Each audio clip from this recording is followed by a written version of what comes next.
truc formidable de Lyon, c'est il parle encore d'un échec, il parle encore d'un... Bon, il faisait también ses choix. Il ne pouvait pas éviter un certain agonistique envers ses maîtres. Oui, non, mais encore une fois, je ne jette pas la pierre. Non, mais je dis, je pense que nous sommes à une époque où stratégiquement, il s'agit de dire, ça marche la psychanalyse. Ah oui. Il faut continuer. Mais tu sais, pardon. Et je crains beaucoup tous les discours en disant, ouais, non, mais c'est limité, etc.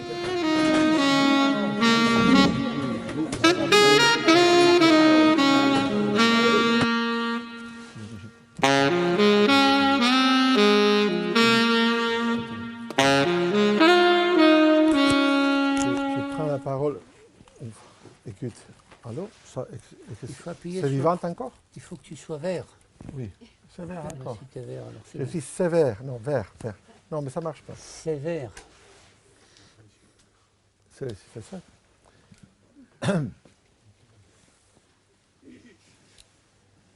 Deux mots. On passe celui qui ne marche pas aux questions. Exact, oui, on fait ça, mais ce n'est pas la SPP ici. Et écoutez, merci. Deuxièmement, merci. Et troisièmement, merci. Tout simplement pour ajouter deux mots à ce que vous m'avez demandé pendant votre discours, c'est que je trouve le suivant, ça me fait penser au suivant. Vous savez, je trouve que votre créativité, comme tous les auteurs importants, il y a ce mouvement que vous avez décrit comme un étayage. C'est-à-dire il faut prendre, il faut critiquer, il faut créer, etc. Je pense que c'est très important. Et dans ce mouvement, je me souviens, Green, il a écrit très tôt, il le met dans son texte, l'importance pour le travail analytique en dehors du travail avec la névrose, dans le genre dans la clinique de travail des états limites, dans la clinique du négatif. Il dit, bon, on peut dire que ça change le but de l'analyse, c'est pas simplement faire conscient-inconscient, etc. Il y a un nouvel paradigme de la transformation qui doit avoir place. La psychanalyse devient un processus de subjectivation. Ce n'est pas simplement un processus de connaissance ou de faire manifester les latentes, etc., etc. Et il place cette phrase, bon, bien sûr, inspiré de Winnicott, il dit, bon, on pourrait dire que le but, c'est que l'analysant, le patient, devient capable d'être seul en présence de l'analyste. Oui. Il arrive qu'un peu de temps après, je trouve cette phrase de Green, entre parenthèses, René Roussillon.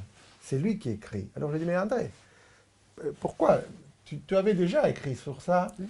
Et je sais que, oui, René l'avait aussi, mais il disait, oui, mais il a travaillé mieux. Alors, il avait écrit ça, quelques temps après, c'est René Roussillon qui le travaille, le thématise, comme on dit. Alors, quand il reprend l'idée, qui est, évidemment, il reste près de l'idée, il n'a pas changé d'avis, mais il fait la citation. Parce qu'il y a un approfondissement. Il n'a pas de problème avec ça, il est content. Il dit, bon, quelqu'un a pris la flamme. Alors, je vois ce mouvement dans tout ce que tu dis. Je pense qu'il y a... Et ce n'est pas intéressant. Quand on m'a demandé, est-ce que tu es d'accord, je dis non, parce que je le trouvais sympa, mais aussi parce que je n'étais pas d'accord. Mais je ne trouve pas important, je trouve que, heureusement, je ne suis pas d'accord, parce que, heureusement, tu as pris ta propre voix. Je peux te donner des citations dont Green travaille la métapsychologie de la présence. Par exemple, dans le texte « Le cadre et son intériorisation par l'analyste », il pose ouvertement les problèmes de la perception et le besoin qu'on a dans la clinique d'une métapsychologie et d'une clinique de la présence et de la perception. Mais heureusement, tu l'as développé plus que lui. Non, mais si tu veux là-dessus, c'est avec des gens comme Freud et des gens comme Green, on est tout le temps à contre-pied. On dit, il n'a pas dit ça, mais c'est des œuvres tellement monumentales qu'il l'a dit. Mais par contre, quand tu regardes, par exemple, dans le cas de Gabriel, oui, dans la position phobique centrale, comment il est en difficulté pendant toute une partie de la cure, Oui. précisément parce qu'il n'arrive pas à penser l'impact de la présence maternelle sur Gabriel. Et au Oui. moment où il arrive à le penser, à la penser, et il dit, mais nom d'un chien, mais ce que Gabriel est en train de me faire, c'est ce que sa mère lui a fait, la cure se débloque. Oui. Mais il lui a fallu tout un temps. Mais si moi, je ne lui jette pas la pierre, parce que comme il a été formé, bah, il a été formé avec l'idée que, bon, par exemple, il arrive et il finit par dire la réponse de l'analyste doit être la réponse que l'objet aurait dû faire. Oui. Bah, ça, c'est imparable. Sauf que dans sa pratique à lui, ça lui est beaucoup plus difficile. Ah oui. Alors que moi, ça m'est de moins en moins difficile. Mais ben, moi, j'arrive à la génération d'après, hein, et donc j'ai bénéficié de tout Mais ça. il y a un point, je vais te poser une question, parce que j'ai l'impression que tu as formulé une critique très intéressante à ce que tu trouves comme une limite à une des aspects les plus importants et les plus fondamentaux de la métapsychologie des Green, qui a des conséquences directes pour la clinique au-delà de la névrose, la clinique contemporaine. Alors tu dis, bon, il y a chez Green cette théorie, c'est très important, c'est lui qui a posé l'idée que la représentation de la représentation, c'est fondamental, c'est-à-dire, c'est pas suffisant d'avoir la représentation. On a besoin, le psychisme a besoin de ce que tu appelles, lui aussi, la réflexivité, c'est-à-dire la représentation du mouvement représentatif. Il est important aussi la représentation de l'absence de représentation. C'est ça la première définition qu'il donne de l'hallucination négative. L'hallucination négative, c'est une représentation de l'absence de représentation. C'est-à-dire la capacité du psychisme, paradoxalement, de faire présente l'absence, mais comme absence de représentation, pas comme absence de l'objet. Jusque-là, je te suis. Disons, c'est une lecture que je trouve que c'est plus ou moins ça qu'il dit. Mais c'est ce qui me pose une question, c'est quand tu dis, ça il le dit, mais en même temps, disons, plus dans son travail, il y a quelque chose que je trouve qui est très proche, mais que toi tu développes de façon très personnelle, et je suis curieux, qu'est-ce que tu vois comme des rapprochements et des différences importantes, concernant la symbolisation primaire chez Green. Parce que Green, il dit, l'affect, c'est une forme de symbolisation primaire. Oui, oui. L'affect travaille dans la ligne du corps, du mouvement du corps, du corps propre par rapport au corps de l'autre. Oui. Ça ne passe pas par la représentation, ou pas nécessairement, ça peut arriver. On attend que ça arrive, mais en principe, ce n'est pas par essence, ce n'est pas par définition. Non, mais... Et je pense que, et quand tu dis qu'il n'a pas pensé cette dimension, je pense que tu as raison partiellement, c'est-à-dire tu l'as approfondi, développé d'une façon qu'il n'a pas censé le faire, parce que toi, tu as fait une recherche systématique sur les préconditions de la représentation et les fondements métapsychologie du cadre. Il a dit des choses intéressantes, mais tu l'approfondis plus. Mais cette voie, qui n'est pas la voie de la représentation, disons, rencontre avec l'objet, absence de l'objet, représentation de l'objet, oui. Ça a été développé par lui. Aussi la dimension de l'hallucination négative. Mais justement, l'hallucination négative et la structure encadrante chez Green, explicitement, c'est la condition structurelle pour le processus de représentation. Mais en même temps, il y a l'autre dimension. Je le vois comme ça en tout cas. C'est la dimension justement de la symbolisation primaire par la voie de l'affect, dans la ligne du corps et de l'identification. Laisse-moi finir cette idée. Oui, vas-y. Parce qu'il y a la ligne qu'il développe, qui c'est vrai qu'il ne développe pas systématiquement ça. Mais tu viens de citer Barella, tous ces gens-là. 79, dans Angoisse et Narcissisme, ils disent « Le moi se donne une représentation irreprésentable de soi-même par la voie de l'affect. » Alors, c'est ce que tu dis concernant les doubles. Je pensais, chez Green, il y a un double-double. Il y a la représentation en tant que double de l'objet, pour le dire de façon bête, c'est-à-dire, bon, la représentation fait présente l'objet absent ou l'objet, mais il y a aussi ce mouvement que chez Green correspond à la notion, c'est un concept chez Green, de l'autre semblable. C'est par la voie de l'affect et de la relation avec l'autre semblable. Le Nebenmensch de Freud. Exactement, le Nebenmensch de Freud, oui, il n'invente rien, mais je veux dire qu'il le thématise.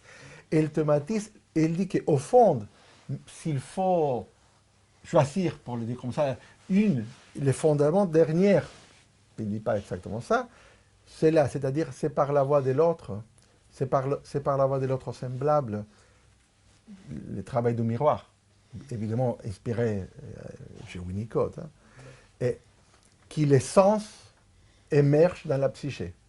C'est-à-dire que la forme de symbolisation primaire, l'émergence du sens psychique chez les sujets Paul Green vient du mouvement qui, du côté du corps ou du sujet ou du fondament pulsionnel, correspond au représentant psychique de la pulsion, mais qui dépend du mouvement de rencontre avec l'autre, un miroir, c'est-à-dire good enough, etc., qui fait un mouvement de retour, et comme toi tu le sais bien, c'est ce mouvement de retour qui constitue la subjectivation et qui fait possible l'émergence du sens.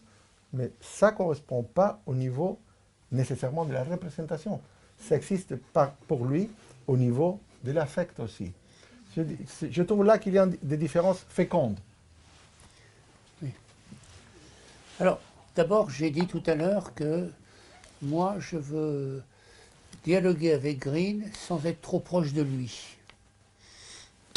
Donc, immanquablement, je vais lire chez Green les choses où je ne suis pas trop proche de lui. Ceci étant, je te donne complètement raison sur tout ce que tu as dit, c'est aussi dans Green. Le problème, c'est qu'il y a d'autres moments où ça n'y est plus. Tout à fait d'accord. Et donc, moi, je me suis beaucoup appuyé sur les moments où ça n'y est plus. Mais, bon, bon, prenons Freud, ce pauvre Freud. Freud écrit, en 1923, en gros, vous savez, on ne peut plus dire l'inconscient, parce qu'il y en a plus d'un. Vous lisez les titres des colloques, l'inconscient freudien avec un grand type. C'est pas freudien. L'inconscient, c'est plus freudien à partir de 1923. Oui. D'accord ? Oui, tout à fait. Et on a des tas d'exemples comme ça dans la pensée de Freud, qui effectivement ont été... Bon. Deuxième exemple, alors celui-là, il est massif, massif. Freud est là, dans Construction analyse, en disant c'est pas un bon terme l'interprétation, c'est pas un bon terme. Le bon terme, ce qui spécifie la psychanalyse, c'est la construction. L'interprétation freudienne, l'interprétation psychanalytique, etc. Alors on n'a pas lu ça. Exemple de Freud, vous allez me dire, est-ce que c'est la même chose? Bon, l'interprétation, c'est ce que je fais quand je discute avec ma concierge. Parce que j'interprète ce qu'elle me dit, j'interprète... Bon, inévitablement, l'exemple de Freud est le suivant. Jusqu'à votre Xème année, vous vous êtes considéré comme le possesseur exclusif de votre mère. À ce moment-là, un frère vous est né. Votre père après... Bon, j'ai jamais dit ça à ma concierge. Vous voyez que on est dans un tout autre monde que le monde du dialogue habituel. Oui. Et on continue, ceci étant, de dire l'interprétation psychanalytique, interpréter, etc. Voilà, bon, inévitable, enfin, il y a une rémanence, et à mon avis, ça nuit beaucoup à la psychanalyse, ça, parce que quand... Pardon? Pourquoi pas traduire, alors? Pourquoi pas traduire? Bon, la planche aime l'idée. Plutôt qu'interpréter. Oui. Plutôt qu'interpréter. Oui, non, mais ça, c'est ce que va dire... c'est ce que dit la planche. Mais construire, ça a sa valeur aussi, hein. Alors la construction a eu beaucoup de problèmes aux US avec les false memories, il y a eu des procès, il y a eu des tas de trucs. Enfin, bon, il y a toute une histoire derrière, bien sûr. Non, mais ce que je veux dire par là, c'est que, bon, c'est pour ça que je te dis ça. Moi, j'essaye maintenant, de plus en plus, là où Green ne pense pas nécessairement à apporter tel et tel élément, de l'apporter. Oui. Mais je n'ai cessé de dire que je ne cessais d'avoir un dialogue avec lui, de m'appuyer sur lui, bien évidemment. Le terme de symbolisation primaire, il est chez Green, il est chez Anzieux, je ne l'ai pas inventé. Et j'écris d'ailleurs que je ne l'ai pas inventé quelque part dans un de mes trucs. Mais il n'empêche que je l'ai beaucoup déployé. Oui. Et ce que tu as dit concernant l'affect, ça repose aussi sur une autre proposition qu'il faudrait avoir le temps de discuter. Il y a deux personnes qui ont, dans les années 75, il y a Pierre Olagnier et lui, qui vont, alors lui ça s'appelle sur l'indifférenciation entre l'affect et la représentation, qui vont mettre l'accent sur le fait qu'il y a chez Freud un autre terme qui est passé sous silence et qui est le représentant psychique de la pulsion. Et que ça, alors ça c'est fichtrement intéressant, ça veut dire que il existe un temps où l'affect et la représentation ne sont pas différenciés. S'il avait pu, à partir de ça, partir sur « Ah donc, il existe un langage de l'affect. Il existe un langage de l'acte.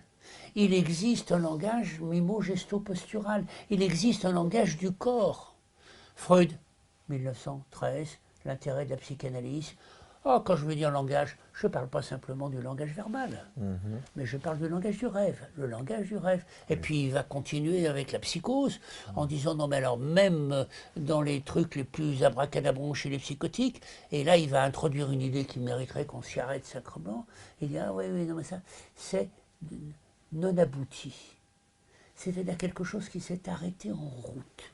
C'est sur la direction d'un langage audible, mais ça s'arrête en route.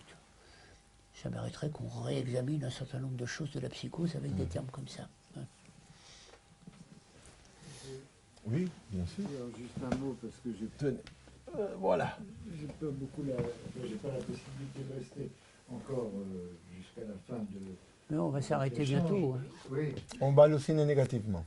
oui, mais ben, vas-y. je trouve que d'avoir publié aujourd'hui la clinique du négatif, ça s'inscrit aussi dans la progressivité de l'intérêt de la psychanalyse pour la société contemporaine. Tu disais tout à l'heure que les patients qu'on va recevoir désormais, ils seront en face à face et que ce sera un corps en face d'un corps. Il y aura la question de l'absence par rapport à celle de la présence sera remaniée forcément, mais l'intérêt de ce que Green a fait, quand il l'a fait déjà dans les années 70 à propos du travail du négatif, ça a été une ouverture pour un nouveau type de patients pour lesquels, devant lesquels Freud avait calé. Quand il disait la psychanalyse c'est très bien pour les névrosés, pour les psychotiques c'est pas adapté parce que c'est des névroses narcissiques et donc ils ne peuvent pas faire de transfert sur leur analyse. Je suis complètement d'accord, sauf que c'est le même Green qui écrit 25 ans plus tard Illusion et désillusion de la psychanalyse. Oui, Ça veut dire que quand même il y a aussi, et c'est ça qui m'intéresse moi, là où Green est performant, très bien, j'apprends, Oui, on apprend. j'apprends et j'essaie de faire pareil. Ce qui m'intéresse c'est à quel moment est-ce qu'il est en difficulté ou elle est en échec, et qu'est-ce que éventuellement, avec d'autres modèles, comment je peux... Bon, reprenons un tout petit point, et tu me dis 10 secondes. Le compte-transfert, ça ne concerne pas simplement l'attitude interne, affective de l'analyste. Ça concerne aussi son rapport à ses modèles. Ça concerne la manière dont il entend ses patients et quels sont les modèles avec lesquels. Et quand je dis qu'il faut faire une clinique de la théorie, ça fait partie de la clinique du compte-transfert. Et il faut la faire. Okay. C'est ça. Mais c'est aussi l'intérêt dans l'époque actuelle de réintroduire la question du négatif qui avait été un peu laissée de côté, sur le bord de la route, mais de réintroduire cette notion, ou ce concept, ou cette nécessité pour la pensée psychanalytique, pour la pensée en général même, de penser le négatif, parce que si on ne pense pas le négatif, on ne peut pas penser, et c'est grâce à cette notion qui est réactualisée qu'on peut s'intéresser, qu'on peut recevoir et qu'on peut entendre quelque chose de ce que disent les patients qui viennent nous voir à l'heure actuelle, et qui ne sont plus les mêmes que les patients qu'on rencontrait à la fin du 19e ou au début du 20e siècle. Ou qu'on n'entend plus de la même manière. Ou qu'on entend. Non. Les deux choses. Il y a aussi qu'on les. Oui, on ne les entend plus de la même manière. Je suis d'accord. Mais il y a aussi une catégorie de patients. Mais Hein, oui, quand Bion, par exemple, disait la question du complexe d'Oedipe, je suis tout à fait d'accord pour qu'on en parle, mais quand je reçois un certain nombre de patients qui me disent qu'ils ne sont même pas arrivés à ce stade de pouvoir travailler le complexe d'Oedipe, il faut bien tenir compte de ce que vous évoquiez ensemble tout à l'heure, de l'archaïque et de la constitution de l'appareil psychique. Oui. Hein, voilà. Donc, moi, je trouve que l'intérêt de ce livre, c'est qu'il sorte maintenant. oui, mais tu vois ce que tu dis là, ça a une conséquence tout à fait essentielle. C'est que si tu veux travailler la question, si tu veux travailler, ça marche, Oui. si tu veux travailler la question de l'archaïque, tu ne peux plus faire comme si tu ne prends pas en compte la question des réponses et des réactions et du mode de présence de l'objet face au nourrisson qui était en face de lui. C'est ça qu'on a... Et ben, je peux te dire que les sociétés de psychanalyse actuellement, elles ne sont pas toutes prêtes à faire ça. Ben non. Or, c'est Pas complètement. l'enjeu 2021 fondamental actuellement, il est là. Oui, On est en 22. 2022. même. Oui. Oui, mais ça a commencé. Non, mais l'année 2021, oui. Non, mais je voulais dire... Mais chacun son année. Non, mais je dis 21 parce que je pensais 21e siècle. L'enjeu de la psychanalyse 21e siècle fondamental, il est là. Ouais. Et c'est pour ça que j'ai insisté sur le passage à l'idée de réalité psychique, mais en soulignant réalité. Hein? Quelqu'un veut finir. Qui prend la parole? Toi? Non? Tu veux parler? Oui, bien sûr, tu peux. J'ai pas besoin de micro, non. Je t'en prie. Et tu peux m'enchanter. Je suis contente que François Lévy ait parlé d'actualité, parce que hier, chez Guillaume a dit non, on ne peut pas parler d'actualité. On parle de contemporanité, mais franchement, il y a une actualité. Et j'ai noté effectivement une série comme ça, des patients arrivent avec une quasi-réaction thérapeutique négative, en arrivant. En arrivant. Et justement, j'avais préparé une question, enfin, quelque chose, et donc je suis très contente que vous soyez intervenu. Voilà.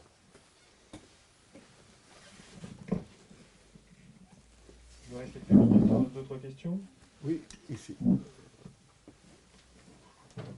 Voilà. Est-ce que ça marche? Ça marche pas. Est-ce que c'est allumé? Je voulais vous poser une question.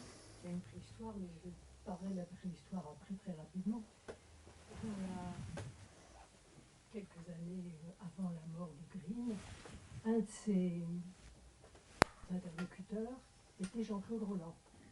Et il y avait eu 3 rencontres à la SPP, dont la dernière était bouleversante, puisque ça avait coûté, elle avait coûté physiquement à Green, et ils en avaient même parlé. On avait fait état. Si j'ai compris Roland, pour lui, le soubassement de toute psychose serait la mélancolie. Il semble avoir entendu dire, écrit. Est-ce que Green le rejoindrait, la rejoint, c'est vous qui pourrez me répondre, là-dedans, ou se distinguait-il quand même de cette position?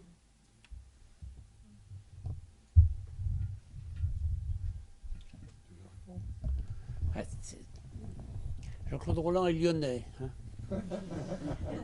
Je le connais depuis 30-40 ans. Je sais énormément de choses. Je sais énormément de choses. Ah, je sais énormément de choses. Et ça me gêne un peu. Ceci étant, on va le dire comme ça gentiment, peut-être qu'il faut que les analystes travaillent aussi leur noyau mélancolique personnel. Je pense que Green est au travail sur son noyau mélancolique personnel. Ça commence avec la mère morte, ça continue avec le négatif. On en a des éléments aussi avec l'analité primaire. Oh, j'ai oublié l'analité primaire, c'est un texte fondamental. Bon, ok. Ce que moi je sais, mais ça m'embête de le dire, mais je vais le dire quand même, c'est que la mélancolie de Jean-Claude Roland, elle est beaucoup plus présente et beaucoup moins travaillée. Et moi, j'avais une de mes patientes qui était en supervision chez lui. C'était désespérant pour cette pauvre patiente, parce qu'elle avait des patients difficiles, et il leur disait « Oh, quel destin funeste !» Et c'était fini. Ben, je peux dire qu'elle ne se sentait pas très aidée pour essayer de continuer son travail de revivification. Bon, alors il y a quelque chose comme ça chez... Alors ceci étant, c'est une plume extraordinaire. C'est un des écrivains les plus... la plus belle écriture de la psychanalyse, c'est incontestable. Je veux dire, ça n'enlève pas, mais il y a quelque chose quand même de noyau mélancolique que je trouve un peu trop présent. Bon, j'en dirai pas plus. Je me permets d'accompagner la réponse de René avec une réponse parce que je connais beaucoup Jean-Claude. On a partagé ensemble avec Green 4 ou 5 ans de groupe de recherche sur les cas limites, de ces structures non névrotiques. Et on a assisté, heureusement, à beaucoup de débats avant ces débats à l'SPP, c'est-à-dire que, comme il le manifeste dans son travail, Green il n'est pas d'accord. Il n'est pas d'accord avec l'idée d'un noyau mélancolique. Il a travaillé toute sa vie pour expliquer qu'on ne peut pas penser, comme le font les anglo-saxons, ou comme Jean-Claude l'a introduit à sa façon freudienne, ce sont deux voies différentes, on ne peut pas penser que le fondament de la réalité psychique peut être identifié avec la psychose pour les anglo-saxons, les noyaux psychotiques, etc., ou la mélancolie, que c'est une structure en forme psychotique. Mais lui, il a fait la discussion de ce qu'il dit Jean-Claude au même temps qu'il a fait la discussion publiquement dans les congrès de langue française au rapport de Catherine Chabert, qui est, disons, en couple intellectuel avec Jean-Claude. À l'époque, ils ont dirigé ensemble le livret cahier pour la psychanalyse, etc. Et Catherine Chabert, Green, je choisis ce texte, je l'inclus, parce que je trouve que même si c'est une intervention de Green dans un colloque, qui n'est pas un papier, un article écrit spécialement comme pour un livre, les textes de Green, passivité et passivation, c'est les textes probablement les plus manifestes concernant ces différences avec Catherine et Jean-Claude. Parce qu'au fond, il trouve que même les modèles de la mélancolie chez Jean-Claude, c'est le modèle de la scène libidinale masochiste.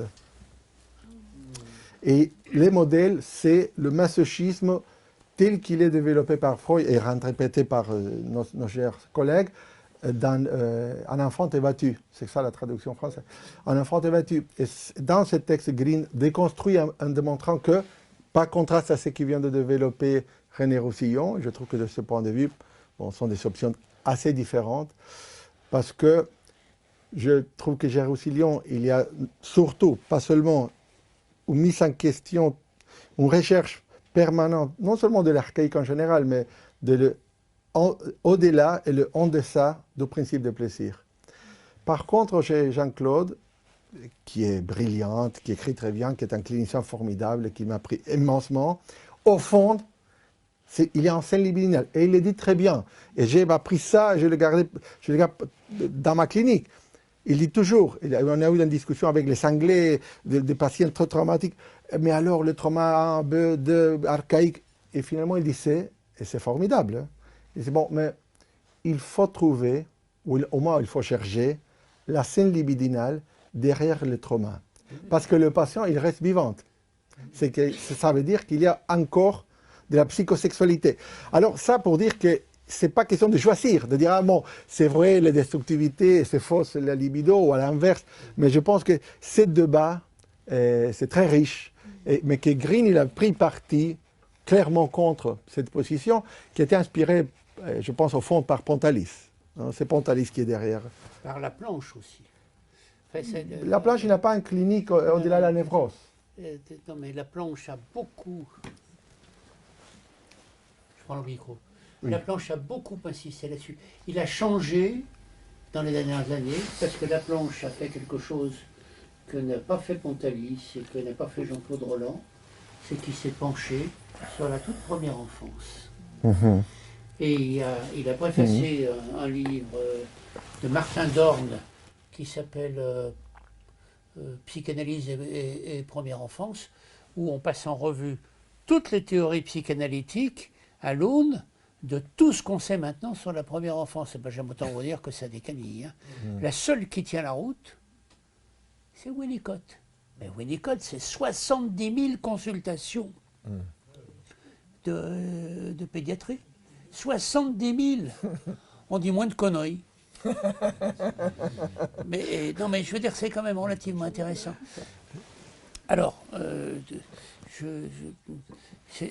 le sexuel de mort, on l'a chez la planche. Oui, je suis d'accord, tout à fait d'accord. Bon, de ce point de vue-là. Parfait, Ceci étant, oui. encore une fois, bon, moi, je fixe pas les gens à un moment donné de leur. Ce qui m'intéresse, c'est la trajectoire. Et je vois, et quand quelqu'un ne bouge pas immanquablement de ses positions, bon, je lui donne un certain temps, mais je trouve ça un peu suspect. C'est-à-dire qu'il y a ce qu'on appelle un point de fixation. Alors que, quand il y a un processus, je dis bien, moi ce que j'admire infiniment chez Freud, c'est que ce type, dans les années 37, 38, 39, il est prêt à réorganiser à peu près l'ensemble de sa métapsychologie. Moi je dis bravo. J'aimerais bien quand même être comme ça à son âge. Hein. Oui. Écoutez, merci beaucoup à tous. Merci beaucoup René Roussillon.